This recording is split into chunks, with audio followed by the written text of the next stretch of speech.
Hello students, स्वागत है आपका आईसीटी वर्चुअल क्लासेस में। मैं हूं कविता, आपकी साइंस टीचर। उम्मीद करती हूं आप सभी अच्छे होंगे और स्वस्थ होंगे। क्लास कंटिन्यू करेंगे अपना चैप्टर जिसका नाम है क्रॉप प्रोडक्शन एंड मैनेजमेंट। हम बात कर रहे हैं यहाँ पर फसल उत्पादन की और फसल के प्रबंधन की। जो इंट्रोडक्टरी पार्ट है वो हम यहाँ पे कवर कर चुके हैं। हम यहाँ पर पढ़ रहे थे कि अगर आप किसी क्रॉप को प्रोड्यूस कर रहे हैं या किसी फसल को उत्पादित आप कर रहे हैं तो वो कौन कौन से स्टेप्स होंगे जो आप फॉलो करते हैं। बेसिकली आप समझ रहे हैं कि अगर किसी फसल को उगाना है तो किस प्रकार से उगाया जाता है, वो क्या क्या चीजें हैं जो ध्यान देने योग्य होती हैं।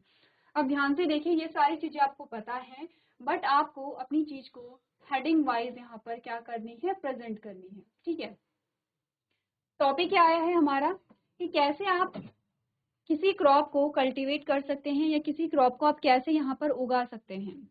उसके लिए हमारे पास कुछ क्या आए हैं, स्टेप आए हैं। अब ऐसा नहीं कि इसमें से कोई जो स्टेप है वो मिस भी हो सकता है या कोई स्टेप आगे पीछे हो सकता है, ऐसा नहीं है। एक स्टेप है, एक सीक्वेंस है और इसी सीक्वेंस में आपको फॉलो करना है। जैसे कि सबसे पहला सीक्वेंस आता है प्रिपरेशन ऑफ सॉइल, यानी कि मिट्टी की तैयारी। दूसरा जो आपका आता है वो है सोइंग, यानी कि फिर आप बीजों को बोएंगे। थर्ड आता है एडिंग मैन्योर एंड फर्टिलाइजर्स, आप खाद और उर्वरक जोड़ेंगे। खाद और उर्वरक आप पहले भी जोड़ सकते हैं, फसलों के अकॉर्डिंग ये चीजें हो सकती हैं। नेक्स्ट आता है इरिगेशन या सिंचाई। सिंचाई भी सेम है कि कुछ ऐसे होते हैं कि जहाँ पे बुआई के बाद सिंचाई की आवश्यकता होती है, कुछ ऐसे होते हैं जैसे कि अगर हम धान की रोपाई करते हैं तो उसके लिए पहले आप पूरे खेतों को भर देते हैं। लेकिन ध्यान रखिए, धान की रोपाई कर रहे हैं आप, बुआई नहीं कर रहे हैं। ठीक है, तो हमने कहा कि पहले आप क्या करेंगे, मिट्टी को तैयार करेंगे, फिर बीजों को बोएंगे, फिर उसमें खाद और उर्वरक जोड़ेंगे, फिर वहाँ पे सिंचाई की जाती है, इरिगेशन किया जाता है। फिर है प्रोटेक्शन फ्रॉम वीड्स। अब जैसे जैसे फसल बड़ी होगी तो वहाँ पे वीड्स भी आ सकते हैं, खरपतवार भी आ सकते हैं, तो उससे आप क्या करेंगे, वहाँ से रिमूव करेंगे। नेक्स्ट आता है हार्वेस्टिंग। क्या आता है, जब फसल पक जाती है तो फसल की कटाई की जाती है।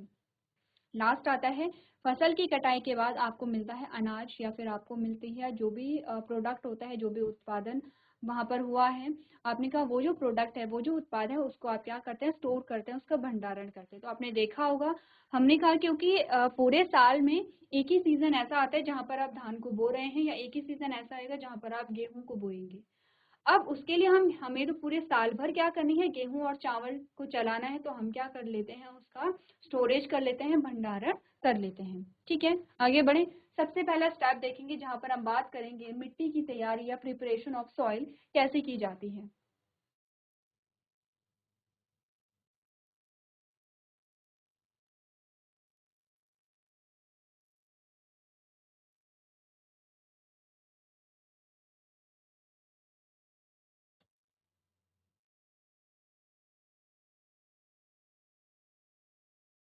चलिए, अब जैसे कि आपको यहाँ पर वीडियो में क्या दिख रहा है, यहाँ पर इस प्रकार से खेतों की जुताई की जाती है, हल जोते जाते हैं। अब आप देख रहे हैं जैसे हल जोते जा रहे हैं वैसे मिट्टी ऊपर को आ रही है, मिट्टी क्या हो गई है, लूज हो गई है। ठीक है, अब इतनी गहराई में तो आपने यहाँ पे मिट्टी को लूज कर दिया है कि जितनी गहराई में आप क्या करेंगे, बीजों को यहाँ पर बोते हैं। क्लियर है यहाँ पर। तो हमने कहा कि रीजन क्या है, यहाँ पर मिट्टी की तैयारी। सबसे पहले तो आपने कहा कि हल जोतने से पहले हम क्या करते हैं, उसमें जो भी यहाँ पर पत्थर हैं या लकड़ियां हैं या फिर जो भी आपने कहा कि वेस्ट जो चीजें हैं वो हम क्या करेंगे, वहां से रिमूव करते हैं। उसके बाद खेतों में क्या की जाती है, खेतों में हल लगाया जाता है और इसी प्रकार से क्या की जाती है, यहाँ पर मिट्टी जो है उसे लूज किया जाता है। उसके रीजन क्या है, आपसे पूछा जाता है कि क्यों यहाँ पर खेतों में हल लगाया जाता है। आपने कहा सबसे पहले जो मिट्टी है उसे लूज करने के लिए, जो मिट्टी के जो कण होते हैं उन्हें लूज करने के लिए यहाँ पे क्या चलाए जाते हैं, या तो ट्रैक्टर चलवाइए, या पारंपरिक खेती में आप क्या देखते हैं, इस प्रकार से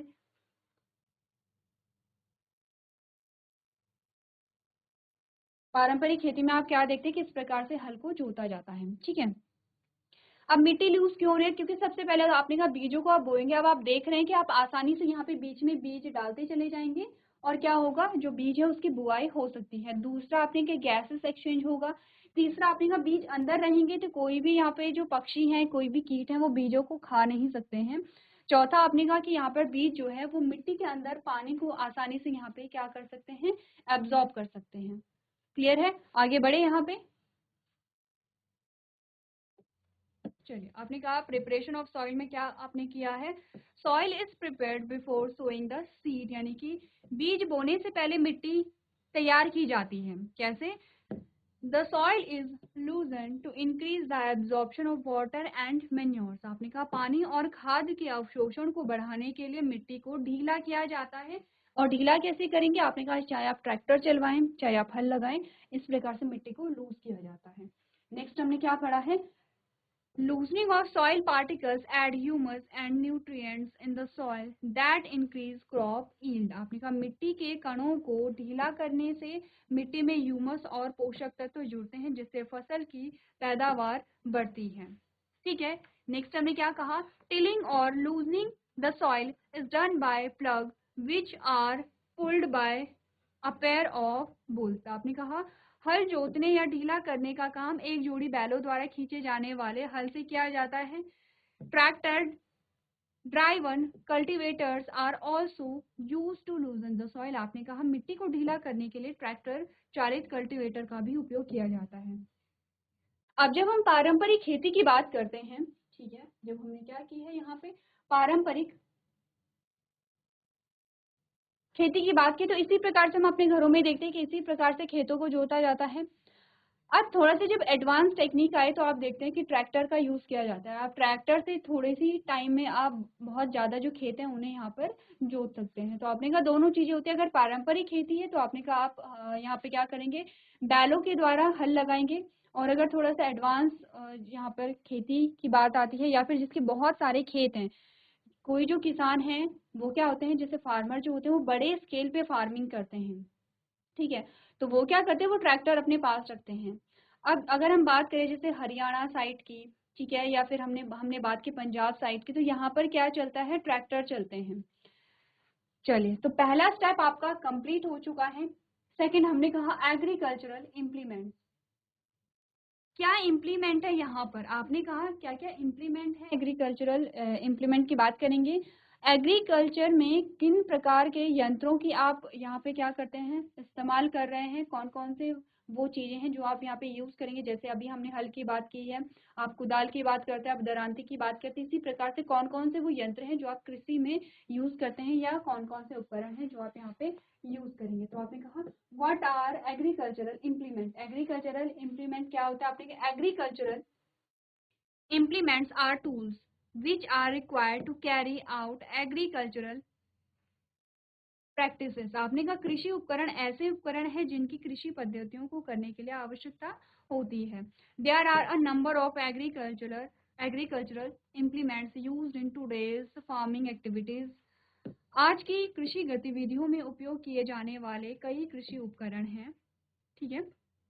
इन general these implements are of 5 major type. सामान्य तौर पर ये जो उपकरण होते हैं वो 5 मुख्य प्रकार के होते हैं। तो आगे बढ़ते हैं। हमने कहा वो कौन से 5 प्रकार के उपकरण होते हैं, वो कौन सी इम्प्लीमेंट्स है जो कि यहाँ पर कृषि के लिए इम्पोर्टेंट है, नेसेसरी है, अनिवार्य है। सबसे पहला आता है हल, और हल में आप ट्रैक्टर भी कह सकते हैं, ठीक है। हल या ट्रैक्टर दोनों का काम सेम ही है। तो हमने कहा सबसे पहले तो आपको क्या करना है, मिट्टी को लूज करना पड़ेगा या उसे ढीला करना पड़ेगा। उसके लिए आपको चाहिए होगा एक यंत्र। सबसे पहले पढ़ेंगे यहाँ पे प्लग यानी कि हल के बारे में। अब it is usually a driven from a wood and is pulled by a two bulls. अब देखिए ये सब चीजें जो हैं वो आपको पढ़ने की आवश्यकता नहीं है। आपको पता है हल कैसा होता है। आपने कहा आमतौर पर ये लकड़ी से प्राप्त होता है और इसे 2 बैलों के द्वारा खींचा जाता है। पूरा लकड़ी से बना हुआ है, ठीक है। जैसे कि हल का यहाँ पे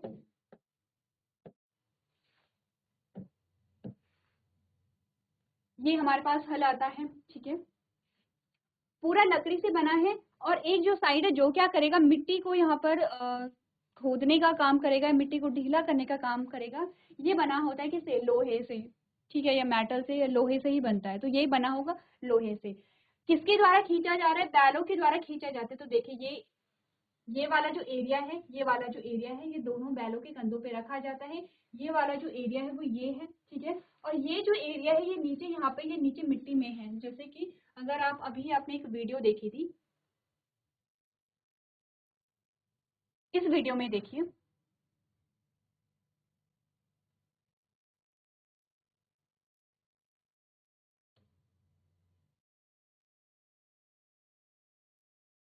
इस वीडियो में देखिए, यहाँ पे एक जो हल है, यहाँ पे ये पूरा लकड़ी का बना हुआ है और इसका जो निचला भाग है, जो मिट्टी को यहाँ पे चीर रहा है, ये वाला भाग है, ये किससे बना होगा? लोहे से बना होगा। ठीक है, तो यहाँ पर इस प्रकार से क्या है, यहाँ पे इस प्रकार से हमने कहा कि हल जो है उसकी संरचना कैसी होती है, ये पूरा लकड़ी से बना है और इसका जो एक भाग है, नुकीला भाग जो होता है, वो किससे बना होगा? यहाँ पे लोहे से बना होगा और इसे खींचा जाता है बैलों के द्वारा। ठीक है, आगे बढ़ते हैं और देखिए ये सारी चीजें आपको पता है, बस आपको इतना पता होना चाहिए कि आप कैसे अपनी चीजों को रिप्रेजेंट कर रहे हैं वहां पर।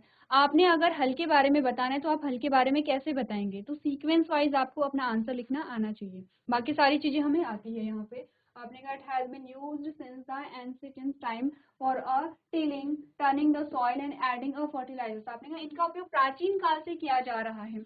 अब जब यहाँ पर आपने कहा कि जैसे जैसे जो मानव है, जैसे जैसे ह्यूमन इवॉल्व हुए होंगे, यानी कि जैसे जैसे मनुष्यों का विकास हुआ होगा, वैसे वैसे क्या है, उन्होंने खाने के अपने साधन ढूंढने शुरू किए।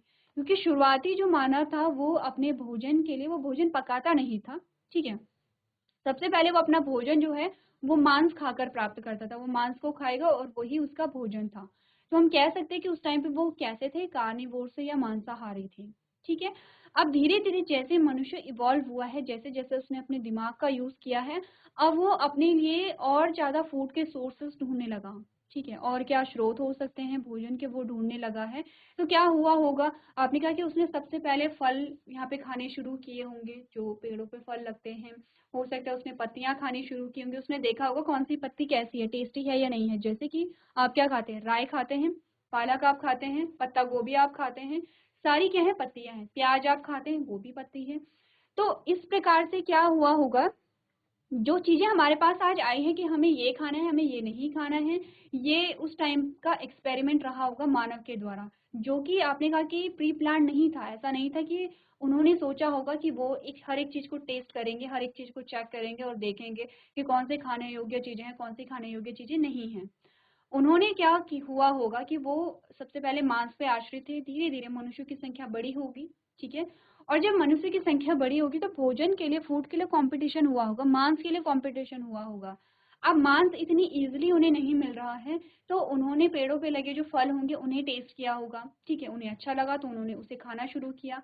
इसी के साथ उन्होंने कुछ जो पत्ते थे वो खाने शुरू किए तो उन्हें अच्छा लगा। तो स्टार्टिंग में क्या हुआ होगा, उन्होंने कच्चे ही पत्ते खाए होंगे। जैसे कि आजकल भी आप अगर मूली के कच्चे पत्ते खाते तो अच्छा होता है। ठीक है, अब जिसमें क्या आता है, आयरन डेफिशिएंसी होती है, तो उसे कहा जाता है आप पालक खाइए। ठीक है, आप राई खाइए, आप मूली के पत्ते खाइए। तो जैसे जॉइंटिस में कहा जाता है कि मूली के पत्ते खाए जाते हैं, तो ये बहुत बेनिफिशियल है हमारे लिए। कच्चे अगर खाएं, आपसे ये भी कहा जाता है कि जब आप सब्जियों को पकाते तो बहुत ज्यादा मत पकाइए, आप हल्के से सब्जियों को सौटे कीजिए। और अगर आप कच्ची सब्जियां खाते हैं तो वो ज्यादा अच्छा होता है हमारे लिए। जैसे कि क्या होता है, जैसे सैलेड होता है, तो सैलेड में भी क्या होता है, आप क्या क्या यूज करते हैं उसमें? आप गाजर यूज करते हैं, आप उसमें मूली यूज कर रहे हैं, उसमें आप खीरा यूज कर रहे हैं, उसमें आप राई के पत्ते यूज करते हैं, लेमन यूज करते हैं। तो जो रॉ चीजें आप खाते हैं वो आपके लिए ज्यादा बेनिफिशियल होता है। ठीक है, अब धीरे धीरे क्या हुआ होगा, जब यहाँ पे आग का आविष्कार हुआ है, आप पढ़ते हैं एसएसटी में, आपके पास आता है कि आग का आविष्कार कैसे हुआ है। इसी के साथ आपके पास आती है पहिए का आविष्कार कैसे हुआ है। ठीक है, जो पहिया होता है बैलगाड़ी का पहिया, उसका आविष्कार कैसे हुआ है। आपके पास ये भी आता है कि जो हथियार होते हैं, या फिर जो आप अभी पढ़ रहे हैं एग्रीकल्चरल इम्प्लीमेंट्स, या फिर कृषि यंत्र जो होते हैं, जैसे आपने हल पढ़ा है, आप कुदाल पढ़ेंगे, आप दरांती पढ़ेंगे, इनका आविष्कार कैसे हुआ, ये सारी चीजें आप पढ़ते हैं एसएसटी में। अब धीरे धीरे जब आग का आविष्कार हुआ होगा तो उन्होंने ट्राई किया होगा, कुछ चीजों को पका करके उन्होंने खाया होगा। ठीक है, वैसे ही अब जब वो पका करके खाने लगे तो हो सकता है कि वहां पर कुछ ऐसा अनाज रहा होगा। ठीक है, उन्होंने वो ट्राई किया होगा, उन्हें अच्छा लगा होगा।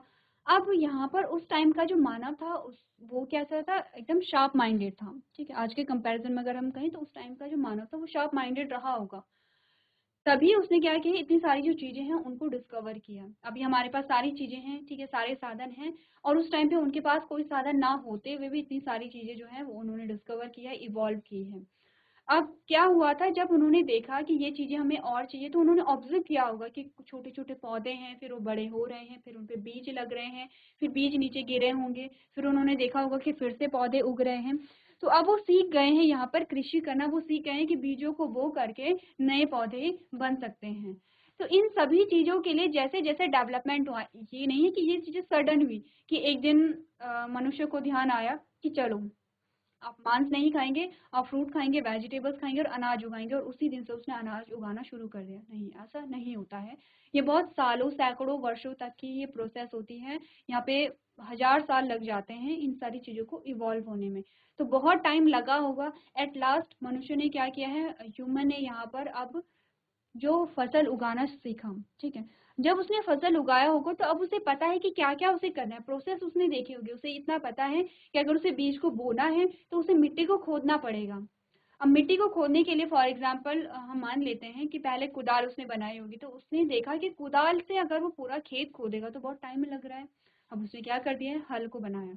हल को बनाया तो आप देख रहे हैं कि कुछ ही टाइम में पूरा जो खेत है उसे जोता जा रहा है हल और बैलों की सहायता से। तो इसीलिए आपको ये लाइन क्या बताती है कि यहाँ पर जो हल का उपयोग है वो प्राचीन काल से होता चला आ रहा है। जो हमारे पूर्वज हैं, हमारे एंसेस्टर हैं, वो क्या करते हैं, हल से ही क्या करते थे, पूरी कृषि को करते थे, ठीक है। नेक्स्ट हमने कहा ये किससे बना है, it consist of a long wooden log called plug shaft, ठीक है। आपने कहा कि ये क्या है, इसका उपयोग प्राचीन काल से टाइलिंग, मिट्टी को मोड़ने और उर्वरक जोड़ने के लिए किया जा रहा है।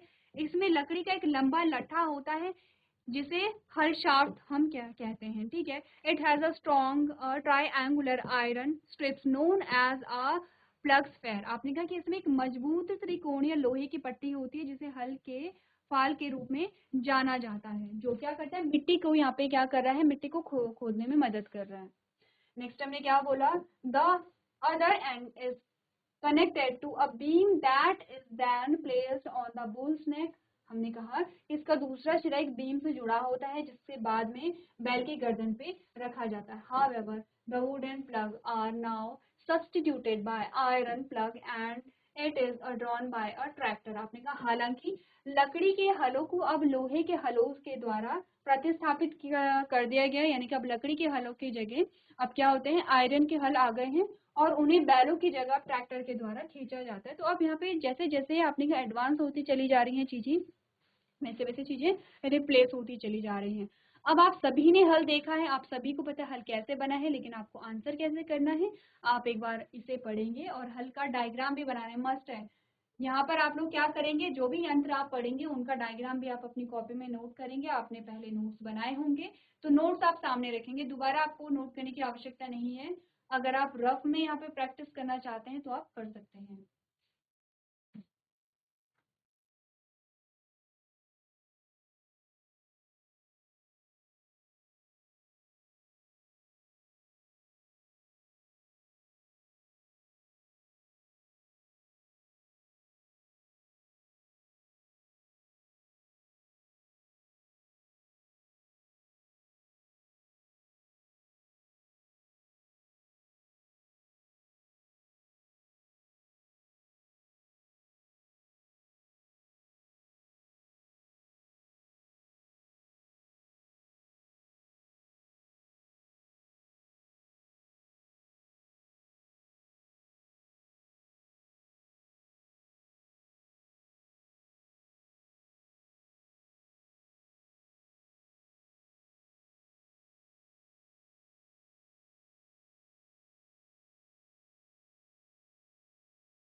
चलिए तो आगे बढ़ते हैं यहाँ पे, ठीक है।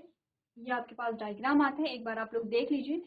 ये वाला डायग्राम आप बना लेंगे, ठीक है। ये वाला डायग्राम बना लेंगे, यहाँ पर आपकी लेबलिंग की गई है, इसे कहा गया है बीम, ठीक है। ये वाले जो है आपने कहा इसे जो लंबी डंडी होती है इसे प्लग शाफ्ट कहा जाता है और ये जो निचला पार्ट है उसे प्लग शेयर कहा जाता है। तो एक बार आप लोग इस डायग्राम को अपनी कॉपी में बना लेंगे, ठीक है। अगर आपने बनाया है तो आप लोग एक बार रफ में प्रैक्टिस कर लेंगे जल्दी से।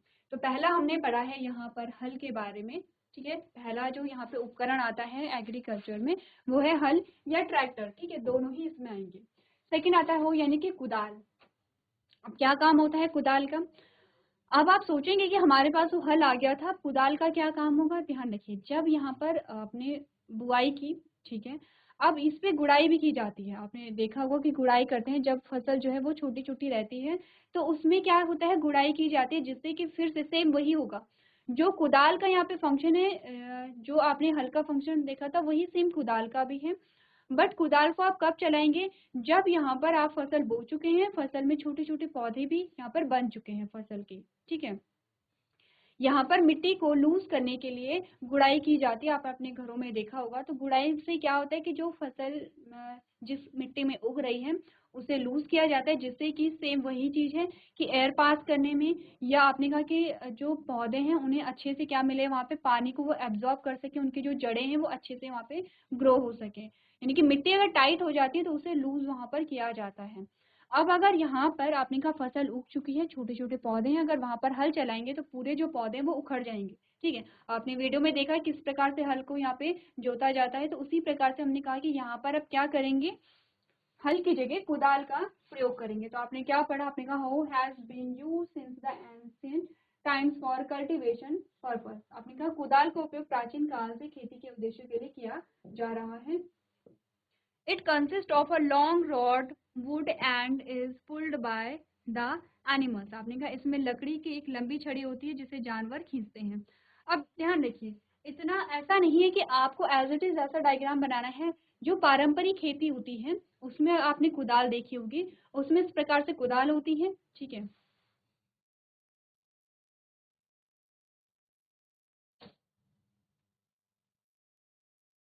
चलिए, अभी हमारे पास कुछ ऐसी चीजें नहीं हैं जिससे कि हम यहाँ पर देख पाए। हमने क्या इस प्रकार से कुदाल होती है, पूरा लकड़ी का होता है, और यहाँ से जो आयरन की एक क्या होती है, आपने कहा कि डंडी सी होती है, उसे इस प्रकार से यहाँ पे जोड़ा जाता है, ऐसे, ठीक है, इस प्रकार से जोड़ा जाता है। तो वो इतना लंबा नहीं होगा, वो छोटा सा होता है, लेकिन वो नुकीला होता है। अब इस प्रकार से पकड़ा जाता है कुदाल को, और जब यहाँ पे क्या की जाती है, गुड़ाई की जाती है, तो वो जो नुकीला हिस्सा है वो क्या करेगा, मिट्टी को वहां पर लूज करने में मदद करेगा, ठीक है। तो वही हमें बोलेगा, लकड़ी की एक लंबी सी छड़ होती है जिसे जो जानवर, जानवर नहीं कहेंगे, जीव कहेंगे, या ह्यूमन कहेंगे, मनुष्य कहेंगे, उसे मनुष्य क्या करते हैं, पकड़ते हैं, और जो नुकीला हिस्सा होता है वो वहां पर मिट्टी को लूज करने में मदद करता है। आपने कहा it is pulled by the animal, animal की जगह आप ह्यूमन कर लेंगे, and used for loosening the soil and removing weeds. आपने कहा वीड्स को रिमूव करने में भी हेल्पफुल होते हैं। आपने कहा यह मनुष्यों द्वारा खींचा जाता है और इसका उपयोग मिट्टी को ढीला करने और खरपतवार को निकालने के लिए किया जाता है। It has strong broad bent plate of iron which works as a blade. आपने कहा इसमें लोहे की एक मजबूत चौड़ी मुड़ी हुई प्लेट होती है जो ब्लेड का काम करती है। अब आधुनिक कृषि में आप देखेंगे इस प्रकार की कुदाल का यूज किया जाता है, ठीक है, जो कि पूरी आप देख रहे हैं कि यहाँ पर आपने कहा ये लकड़ी का डंडा होगा और इस प्रकार से कुदाल होती है। लेकिन अगर पारंपरिक कृषि में आप देखेंगे, आपके घरों में भी कुदाल होती है, आप उसी प्रकार से डायग्राम बनाएंगे। तो चलिए एक बार रीड कर लीजिए और डायग्राम को भी जल्दी से ड्रॉ कर लीजिए।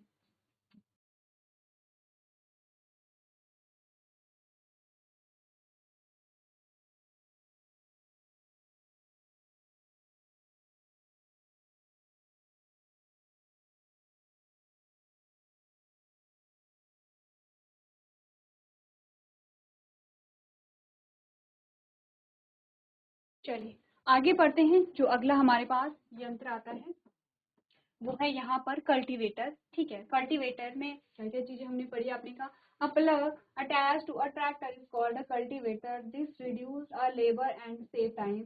It tire the soil around the maturing crops to promote growth and destroy weed. आपने कहा ट्रैक्टर से जुड़ा हुआ हल क्या होता है, कल्टीवेटर कहलाता है। इससे श्रम कम लगता है और समय की बचत होती है। तो यहाँ पे जो लोग हैं, कम लोगों की, यहाँ पे ज्यादा लोगों का काम एक अकेला कल्टीवेटर यहाँ पर कर लेता है, ठीक है, जिससे कि आपने कहा कि टाइम भी यहाँ पर सेव होता है। यह वृद्धि को बढ़ावा देने और खरपतवार को नष्ट करने के लिए परिपक्व फसलों के चारों ओर मिट्टी को क्या करता है, लूज करने का काम करता है। अब ध्यान रखिए, हल जो होते हैं, हल आपने कहा कि जब हल लगाया जाता है खेतों में, तो वो बहुत गहराई में जा करके मिट्टी को ऊपर लेके आते हैं, जिससे कि जो यहाँ पे पेड़ हैं वो पूरे उखड़ सकते हैं। कल्टीवेटर में क्या होगा, ये जो लगे हुए हैं ये बहुत ज्यादा डेप्थ में नहीं जाएंगे, ऊपर ऊपर से करेंगे और इस प्रकार से क्या होता है, यहाँ पर जो गुड़ाई का काम है वो भी हो जाता है और जो यहाँ पर खरपतवार होते हैं वो भी रिमूव हो जाते हैं। अब ऐसा नहीं है कि सिर्फ कल्टीवेटर में ही ऐसा होता है, हमारे घरों में आपने देखा होगा हल अलग होता है और इसी प्रकार से क्या होता है, कल्टीवेटर बनाया जाता है। ये पूरा लकड़ी का होता है, ये भी लकड़ी के होते हैं और इनके टॉप पे यहाँ पर अगेन जैसे हमने हल में देखे थे, ये कैसे होते हैं, लोहे के, आयरन के होते हैं जो कि नुकीले होते हैं, लेकिन इनमें क्या होता है, इन्हें बहुत ज्यादा गहराई में नहीं लेके जाया जाता है। तो हमने कहा पारंपरिक खेती में भी इस प्रकार के उपकरण हमारे पास है और अभी अगर हम देखें जैसे जैसे एडवांस हो रहा है तो वैसे वैसे कल्टीवेटर हमारे पास आता है। चलिए, तो ये हमने कुछ क्या पढ़े हैं, उपकरण पढ़े हैं, सिर्फ इतने नहीं है और भी बहुत सारे होते हैं जिसमें दरांती आपके पास आती है, ठीक है, जिसमें फावड़ा आपके पास आता है, बहुत सारे उपकरण हमारे होते हैं जिसके बारे में आप जानते हैं क्योंकि हम यूज करते चले आ रहे हैं। अब बात करेंगे बुआई की यानी कि सोइंग, जैसे कि आपको यहाँ पे इमेज में दिखाया जा रहा है, ठीक है। क्या होता है, यहाँ पर बीजों को मिट्टी में बोया जाता है। अब जब बीजों को मिट्टी में बोया जाता है तो उससे पहले हमने कहा क्योंकि हम क्या करते हैं, जब भी हमें बीजों को बोना हो तो बोने वाले जो बीज हैं उन्हें हम अलग से रखते हैं, जो हेल्दी सीड होते हैं उन्हें अलग से रखा जाता है और उनकी बुआई की जाती है। उससे पहले हम क्या करते हैं, उन बीजों को पानी में डालते हैं। जो बीज ऊपर आ जाते हैं पानी से, ठीक है, जो सरफेस पे आ जाते हैं, हमने कहा वो कैसे बीज होंगे, वहाँ पे डैमेज सीड होते हैं तो उन्हें रिमूव कर लिया जाता है। जो बॉटम पे चले जाते हैं वो हम क्या करते हैं, उनकी यहाँ पे बुआई कर लेते हैं। तो हमने क्या पढ़ा, आपने कहा it is the process of placing seed into the soil. बुआई क्या है, बीज को मिट्टी के अंदर डालने की जो प्रक्रिया है उसे हम बुआई कहते हैं। Agricultural process involve sowing. आपने कहा soil is prepared for planting seed in the soil. सबसे पहले हमने मिट्टी को तैयार किया है बीज को बोने के लिए। By ploughing the soil gets loosen. आपने कहा जब क्या किया गया, प्लग किया गया, हल लगाया गया है तो मिट्टी लूज हो गई है। To increase the absorption of water and manures. ये क्या होगा, हल जब जोता गया है तो उससे क्या होगा, जो वाटर के एब्जॉर्प्शन और मिनरल्स के एब्जॉर्प्शन में भी क्या होगी, यहाँ पे हेल्प मिलेगी। Loosening of soil particles added humus and nutrients to the soil, this leads to an increase in crop yield. ये आपको वही चीजें बताई गई हैं जो हम अभी तक पढ़ चुके हैं। तो आपने कहा बुआई में हम क्या क्या चीजें शामिल होती हैं इसके बारे में पढ़ते हैं। आपने कहा बुआई क्या है, यहाँ पे मिट्टी में बीज डालने की प्रक्रिया है। आपने कहा मिट्टी में बीज बोने के लिए मिट्टी तैयार की जाती है। जुताई करने से मिट्टी ढीली हो जाती है, यह पानी और खाद के अवशोषण को बढ़ावा देता है। मिट्टी के कणों को ढीला होने से मिट्टी में ह्यूमस और पोषक तत्व जुड़ जाते हैं, इससे फसल की पैदावार में वृद्धि हो जाती है। अब आपने कहा बीज की गुणवत्ता की हम कैसे जांच करते हैं, वही है, पानी में आपने डाला बीजों को, वही बीज की गुणवत्ता की जांच होती है अगर हम पारंपरिक तरीके से देखें। आपने कहा quality of seed is an important factor that determines the crop yield. आपने कहा बीज की जो गुणवत्ता एक महत्वपूर्ण कारक है जो फसल की उपज को निर्धारित करता है। ये चीजें आप कैसे समझेंगे, देखिए हमने क्या बात की है, हमने कहा कोई हेल्दी सीड है, ठीक है, कोई क्या है, हेल्दी सीड है। तो हेल्दी सीड में आपने कहा कि उसके पास पर्याप्त जो स्टार्च है वो होगा जर्मिनेट करने के लिए। जैसे कि हमने क्या बात की है, हमने कहा एक बीज जो है इस प्रकार से, एक बीज जो है तो इसमें 2 कॉटलीडॉन होते हैं, ठीक है।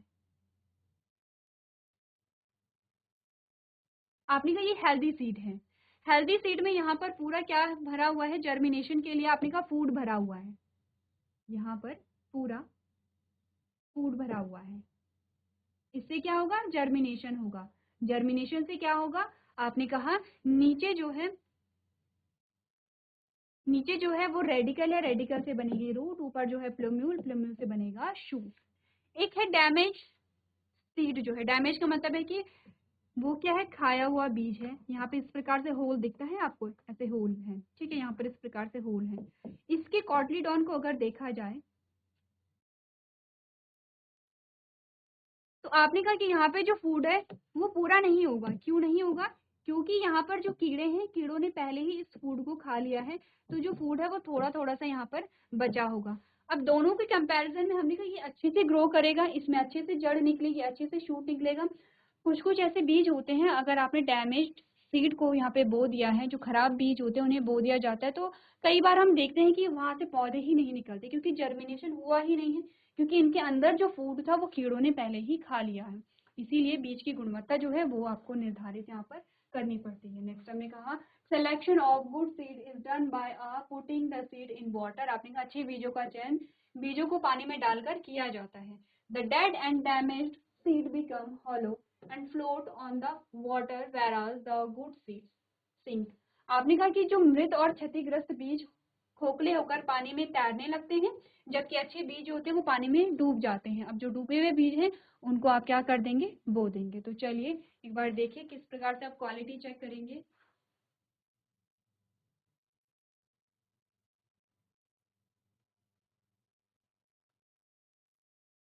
चलिए, अब ये बहुत बेसिक सी चीजें हैं, ध्यान रखिए। कभी कभी आपसे क्या होता है, जो टीचर है वो कभी कभी आपसे ऐसे क्वेश्चंस पूछ लेता है, या कभी कभी ऐसे क्वेश्चंस आपके पास आ जाते हैं जो बहुत बेसिक होते हैं। तो आपको क्या करना है, ध्यान रखना है। अब है हमारे पास आते हैं ट्रेडिशनल टूल या फिर पारंपरिक उपकरण। क्या होते हैं पारंपरिक उपकरण? आपने कहा before the advent of modern agricultural machinery traditional tools were used by a farmers. आपने कहा आधुनिक कृषि यंत्रों के आगमन से पहले किसानों द्वारा पारंपरिक उपकरणों का उपयोग किया जाता था। These include plough, shovels, sickles and pickaxes. ठीक है, हमने कहा इनमें क्या आता है, हल है, फावड़ा है, दराती और कुदाल शामिल है। The traditional tools to sow the seed was like a funnel. आपने कहा बीज बोने के लिए इस्तेमाल किए जाने वाले पारंपरिक उपकरण फनल जैसा था। One seed were put into the funnel they would go 2 to 3 tubes having a sharp ends. आपने कहा एक बार जब बीजों को इस कीप में डाल दिया जाता है तो वो नुकीले सिरों वाली 2-3 नलियों में चले जाते हैं। The ends will pass into the soil and place the seed there। आपने कहा जो सिरे मिट्टी में घुस जाते हैं और वहां बीज डाल देते हैं। किस चीज की बात हो रही है, कुछ इस प्रकार से आपको यहाँ पे बताया गया है। ठीक है, तो यहाँ पर सबसे पहले आपने कहा पारंपरिक उपकरण क्या है और जो एडवांस हमारे पास जो टूल्स आते हैं वो क्या है, इनकी आप एक लिस्ट बना लेंगे। पारंपरिक खेती में क्या होता था और पारंपरिक खेती में यूज होने वाले जो टूल्स हैं वो रिप्लेस हो गए हैं, एडवांस जो टूल्स हमारे पास आते हैं। तो दोनों को आप यहाँ पे क्या करेंगे, लिस्ट कर देंगे। क्योंकि पूछा जाता है आपसे कि पारंपरिक उपकरणों के नाम लिखिए, या फिर आपको कहा जाता है कि जो यहाँ पे एडवांस जो टूल्स हैं जिन्हें अब कृषि में यूज किया जा रहा है उसके नाम लिखिए। तो ये आप लोग क्या करेंगे, यहाँ पे करके लिखे आएंगे। अब हमारे पास सीड ड्रिल है। सीड ड्रिल वही है जो आपको बताया गया है कि जो क्या करेगी, बुआई में मदद करेगी। जैसे हमारे घरों में क्या होता है, हम हाथों से बुआई करते हैं, या तो आपने सिंपली इस प्रकार से बीजों को डाल दिया, या स्पेसिफिक जगह पर आप क्या करते हैं, बीजों को यहाँ पे डालते हैं। सीड ड्रिल में सेम वही है कि आपने कहा यहाँ पे सीडों को लोड किया जाता है, सीड्स को लोड कर दिया है। अब ट्रैक्टर जैसे जैसे आगे बढ़ेगा, ये जो आपको कीप दिख रही है ये बीजों को छोड़ते हुए आगे की ओर बढ़ती चली जाएंगी। तो इस प्रकार से क्या होता है, सीड ड्रिल से बीजों को बोया जाता है। तो ये जो टॉपिक है जिसमें हम सीड ड्रिल की बात करेंगे, इस टॉपिक को हम नेक्स्ट लेक्चर में यहाँ पर कंटिन्यू करेंगे। तो आज के सेशन में हम इतना ही करेंगे। अभी तक क्लास में बने रहने के लिए आपका धन्यवाद।